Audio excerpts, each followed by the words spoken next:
সহকারী শিক্ষক পদে 11তম গ্রেড ও উচ্চতর গ্রেড প্রাপ্তির জটিলতা নিরসন সহ ৩ দাবিতে মহাসমাবেশ করেছে প্রাথমিক সহকারী শিক্ষক সংগঠন ঐক্য পরিষদ।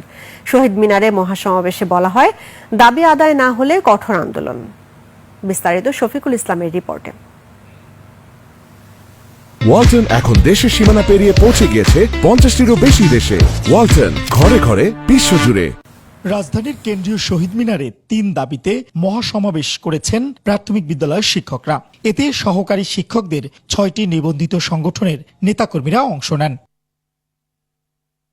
শিক্ষকরা বলেন, চাকরিতে গ্রেড সংক্রান্ত জটিলতা থাকায় তারা বৈষম্যের শিকার হচ্ছেন।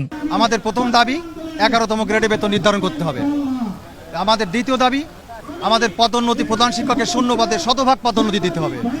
আমাদের তৃতীয় দাবি, আমাদের 10 এবং 16 বছরের যে উচ্চতর গ্রেড, এটা আমাদের চাকরির শুরু থেকে কাউন্ট করে দিতে হবে। 14 থেকে 15 সাল থেকেই আমাদের এই ডিপার্টমেন্টে, অর্থাৎ প্রাথমিক ও গণশিক্ষা ডিপার্টমেন্টে কোনো ধরনের পদোন্নতি নাই। স্নাতক যোগ্যতা নিয়েও আমরা 13তম গ্রেডে চাকরি করছি, সেই ক্ষেত্রে আমরা দিন দিন বৈষম্যের শিকার হচ্ছে।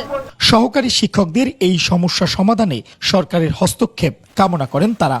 এই মর্যাদাকে আমরা সুপ্রতিষ্ঠিত করতে গেলে ন্যূনতম যে আর্থিক সঙ্গতি দরকার, তার থেকে আমরা অনেক নিচে আছি। আমরা চাই বর্তমান সরকার আমাদের 3টি দাবি মেনে নেবেন। সমাবেশ থেকে ঘোষণা দেওয়া হয়, দাবি আদায় না হলে আমরণ অনশন কর্মসূচির ডাক দেওয়া হবে। সেপ্টেম্বরের 25 তারিখ পর্যন্ত সরকারের সময়, যদি না দেয় এই শহীদ মিনারে এই শিক্ষকরা আমরণ অনশনে বসবে। সহকারী শিক্ষকরা দীর্ঘদিন ধরেই এই আন্দোলন করে আসছেন। দেশে 65,000-এর বেশি সরকারি প্রাথমিক বিদ্যালয়ে 4.25 লাখেরও বেশি শিক্ষক কর্মরত। শফিকুল ইসলাম, 21 টেলিভিশন, ঢাকা।